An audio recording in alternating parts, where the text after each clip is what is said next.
தமது சொந்த ஊருக்கு வந்து அங்குள்ள தொழுகை கூடத்தில் அவர்களுக்கு கற்பித்தார்.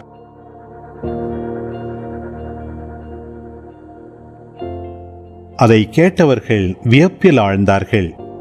அவர்கள், எங்கிருந்து இந்த ஞானம் இவருக்கு வந்தது? எப்படி இந்த வல்ல செயல்களை செய்கிறார்? இவர் தச்சருடைய மகன் அல்லவா? இவருடைய தாய் மரியா என்பவர்தானே? யாக்கோபு, யோசேப்பு, சீமோன், யூதா ஆகியோர் இவருடைய சகோதரர் அல்லவா? இவர் சகோதரிகள் எல்லாரும் நம்மோடு இருக்கிறார்கள் அல்லவா? பின் இவருக்கு இவையெல்லாம் எங்கிருந்து வந்தன என்றார்கள். இவ்வாறு அவரை ஏற்றுக்கொள்ள அவர்கள் தயங்கினார்கள்.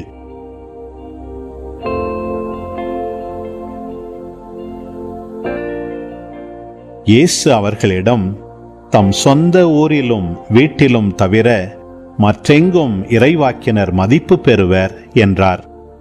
அவர்களுக்கு நம்பிக்கை இல்லாததால் அவர் அங்கு பல வல்ல செயல்களை செய்யவில்லை.